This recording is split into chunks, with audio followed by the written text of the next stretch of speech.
Mi nombre es José Antonio Jiménez Ramos, soy maestro y durante muchos años he estado trabajando en el mundo de la educación primaria, hasta una época de mi vida en la que me dediqué durante casi 20 años a la formación del profesorado, en un primer momento a través de los medios, también de los medios de recursos, y posteriormente a través de las nuevas tecnologías en general, y posteriormente en la parte final de esos 20 años como asesor de educación primaria en un CEP, concretamente en el CEP de Alcalá de Guadaira.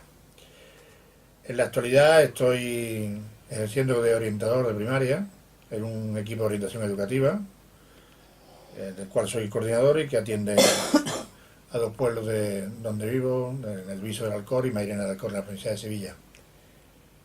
Mi historia y mi trayectoria a nivel educativo tiene otras connotaciones también íntimamente ligadas con el desarrollo de educación de adultos, por pasión y por creencia en que era un elemento importante en la vida en el desarrollo de la educación tal como yo la entendía y como la entiendo.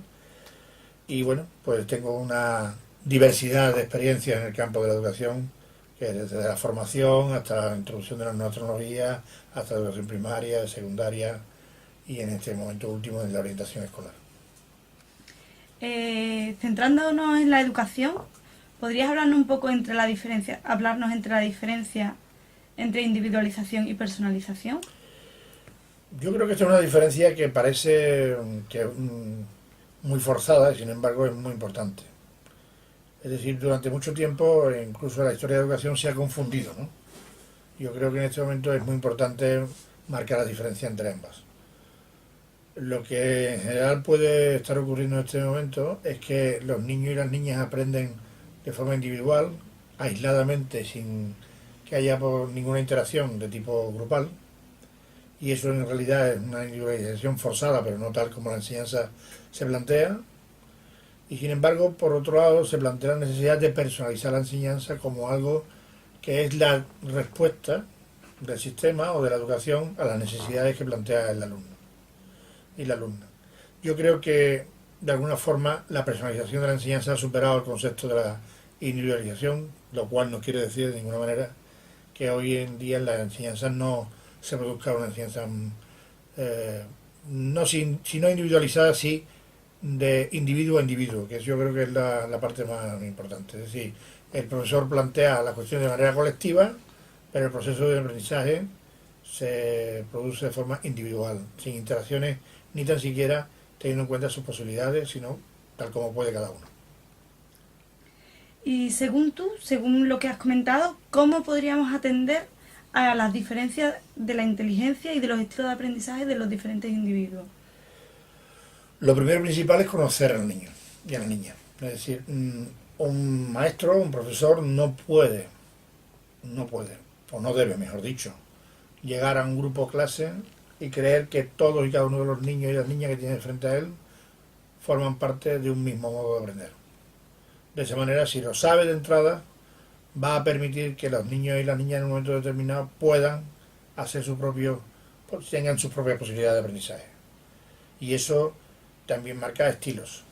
Claro, para eso es necesario contar con un elemento clave, que cada grupo humano, compuesto por X niños y por X niñas, requiere necesariamente de unos estudios previos, de una idea previa de lo que están, cómo son y cómo se desarrolla la vida y la forma de aprender de cada niño o de cada niña.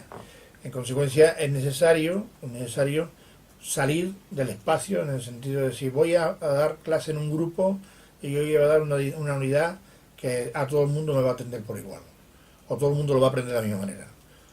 Todos los trabajos, todas las historias que se plantean a los alumnos y a las alumnas hay que hacerlo desde el punto de vista de que cada uno tiene su modo particular de aprender y su modo personal de aprender, uniéndome a lo que decía anteriormente de la personalización de la enseñanza. ¿Cómo enmarcarías entonces dentro de este marco la motivación? La motivación es fundamental y ha sido siempre la gran discusión de la enseñanza, cómo motivar a los alumnos para que aprendan. Yo creo que en definitiva se está planteando que la motivación está directamente relacionada con los elementos de interés, es decir, el alumno o la alumna no puede motivarse a algo que no le interesa en sí misma. no existe un interés objetivo, hay un interés siempre subjetivo. Cada persona, cada niño o cada niña tiene su manera de acercarse al aprendizaje y consecuentemente tiene que tener el profesor o la profesora tiene que tener la posibilidad de conectar con ese punto donde está el interés del niño. La motivación, por tanto, no es algo que es exclusivamente intrínseco, siempre se ha hecho la distinción entre motivación intrínseca y extrínseca. En el ámbito de la primaria la motivación intrínseca se da casi por supuesta, pero evidentemente de forma extrínseca, de forma exterior, hay que buscar dónde están los intereses de los niños y de las niñas. Y por supuesto no es una cosa que se mantenga constante en toda la primaria. Eso es, en la primaria tiene un recorrido muy amplio, tiene 6 años, y las motivaciones en el primer ciclo no pueden ser igual que las motivaciones en el tercer ciclo. Por lo tanto, es un elemento de búsqueda, de investigación por parte del profesorado a dónde está la necesidad de la motivación y dónde se puede motivar al niño o la niña. ¿Y en primaria crees en la importancia de trabajar el autoconcepto y la autoestima y la estima personal? Durante mucho tiempo hemos abandonado en la enseñanza y en la educación en primaria algo que hoy tiene una importancia vital, que es lo que diríamos la educación emocional. Yo creo que esto está íntimamente ligado con la formación del autoconcepto y la autoestima personal. Durante mucho tiempo y en el momento actual se está demasiado despreciando, entre comillas la palabra despreciando, al alumnado en tanto en cuanto no hace lo que yo quiero que haga. Y eso es muy importante de tal manera que el profesorado tiene que darse cuenta de que el alumno tiene que tener, en primer lugar, conocerse a sí mismo para saber cuáles son sus posibilidades, lo que le hemos dado en llamar la metacognición, y es necesaria, es importante. El niño debe saber cómo aprende y debe saber cómo es. Y una vez que sepa cómo es, tiene que estimar en cuanto tanto sea capaz de aprender.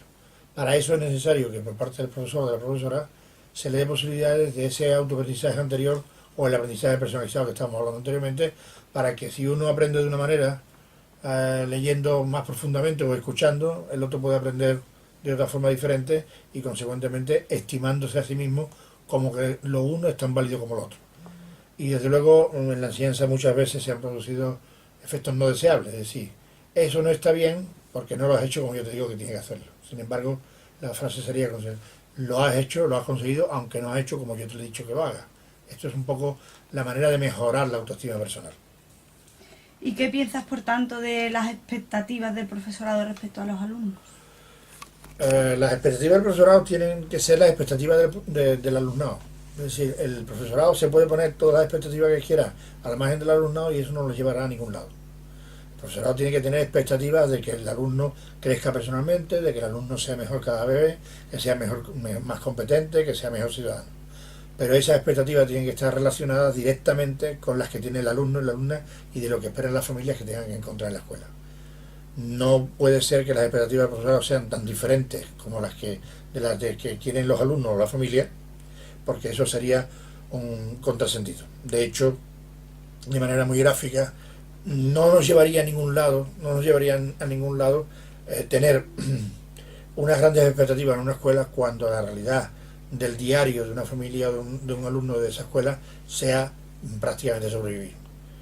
Voy a poner un ejemplo que quizás me lo pueda entender. Una profesora me decía en una ocasión, un alumno suyo, que en una situación muy desfavorecida, le planteaba una frase a la profesora de forma muy dramática: maestra, yo te quiero mucho, haces por mí muchas cosas todos los días y lo estás haciendo muy bien conmigo, pero no te preocupes porque yo voy a seguir siendo chatarrero igual que mi padre, porque es lo que mi padre me ha transmitido.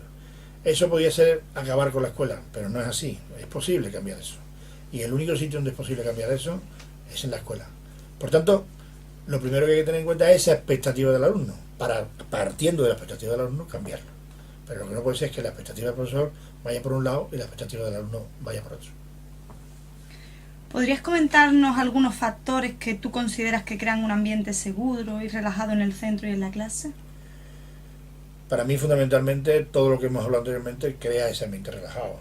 Es decir, si hay una auténtica atención a la personal, al alumno y a la alumna, si hay una buena autoestima del alumno con respecto a sí mismo y a sus posibilidades de aprender, si existe un clima de confianza entre el profesorado, entre el maestro y la maestra y los alumnos.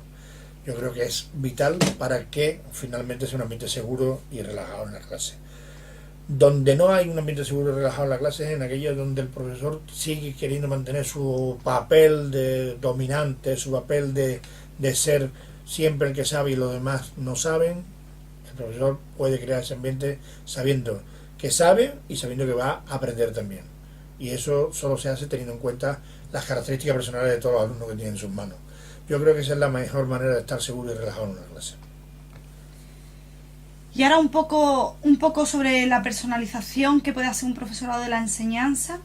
Y a nivel teórico, ¿puedes hablarnos un poco sobre el tema del andamiaje o la zona de desarrollo próximo, sobre la metacognición, sobre la revisión de conocimientos y experiencias? Bien, he dicho algo antes sobre la metacognición, pero me voy a referir más directamente a ello. Yo creo que es tremendamente importante que en este momento en la enseñanza nos demos cuenta de la importancia que tiene de que los niños y las niñas aprendan a cómo aprenden.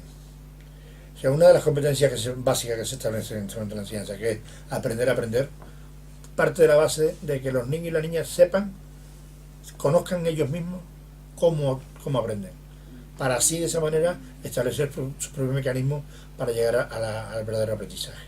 Y eso está íntimamente ligado con lo que es el andamiaje y la zona de desarrollo próximo.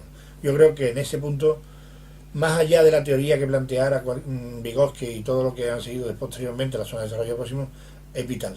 Es vital darse cuenta que el aprendizaje solo es posible hacerlo siempre y cuando lo que aprenda el niño o la niña esté cercano a lo que él sabe.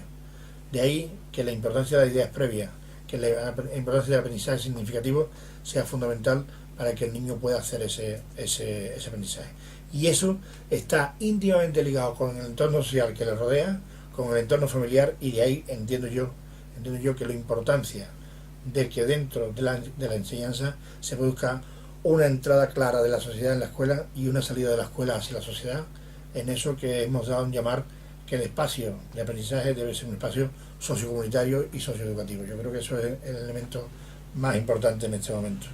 Y desde luego, finalmente, yo creo que uno de los elementos más importantes que hoy por hoy puede haber para el aprendizaje sería la posibilidad de que los niños y las niñas puedan ser capaces de autoevaluarse, que se evalúen realmente, que aprendan, que evalúen lo que han aprendido, y a partir de ahí el profesor va a poder saber si está en el camino correcto para que el niño aprenda o no.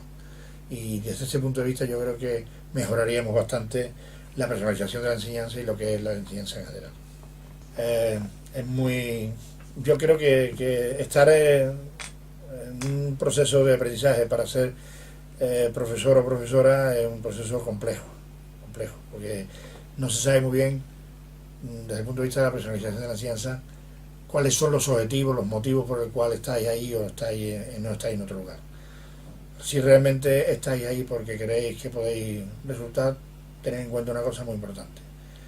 La educación es algo más que una profesión que termina en cada momento y cada día. Es algo más que eso. Es un elemento que forma parte de la vida de cada uno en cada momento de su vida.